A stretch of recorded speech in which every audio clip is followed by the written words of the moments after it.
இங்க ஒருத்தர் ரோட்ல இருக்கிற ஒரு பிச்சைக்காரருக்கு ரூபாய் காசு கொடுத்துட்டு போறான். அதை பார்த்து அந்த பிச்சைக்காரரு இது கனவா நிலமான ஆச்சரியமா பார்த்துட்டு இருக்காரு. அதுக்கப்புறம் இந்த ₹1 இருந்தா போதும், நான் இனிமேல் பிச்சை எடுக்க தேவையில்லை, இன்னைக்கே ஒரு வீட்டை வாங்கிட்டு செட்டில் ஆக போறேன்னு சொல்றாரு. அதை கேட்கறவங்களுக்கு ஒண்ணுமே புரிய மாட்டேங்குது. சரி ஏதோ பசியில பைத்தியம் ஆயிட்டாருன்னு நினைக்கிறான். அதுக்கப்புறம் பஸ்ல ஏறலான்னு போய் அங்க போய் ₹1 காட்டினதும் பஸ் டிரைவர் இவ்வளவு பெரிய பணக்காரர் எதுக்கு பஸ்ல வரீங்க, இதை வச்சு ஒரு காரை வாங்கிட்டு அதுல வரலாமேன்னு சொல்றாரு. அதே மாதிரி பஸ்ல இருக்கிற மத்த பேசஞ்சரும் பணக்காரத்தை மேல காட்டலான்னு இவனை பார்த்து கனாபினான்னு திட்டிட்டு இருக்காங்க.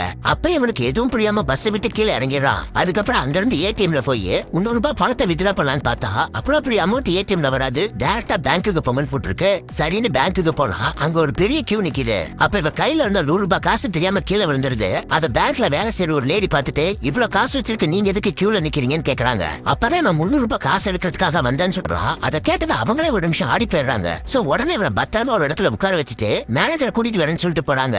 இவனும் ₹300 காசுக்கு எதுக்குடா இவ்வளவு ரியாக்ட் பண்றாங்கன்னு புரியாம உட்கார்ந்துருக்கான். பார்த்தா மேனேஜர் கையில துப்பாக்கி வச்சிருக்கிற போலீஸ் பாதுகாப்போட இவனை பார்க்க வராரு. அதை பார்த்து இவனே ஒரு நிமிஷம் பயந்து போயிடுறான். அதுக்கப்புறம் இவனுக்கு ₹300 பணம் வேணும்னு கேட்கறான். அதுக்கு மேனேஜர் இவ்வளவு பெரிய விஐபி எங்க பேங்க்ல அக்கௌண்ட் வச்சிருக்கிறதே எங்களுக்கு பெருமைன்னு சொல்லிட்டு அந்த ₹300 பணத்தை 3 சூட்கேஸ்ல கொண்டு வந்து கொடுக்குறாரு.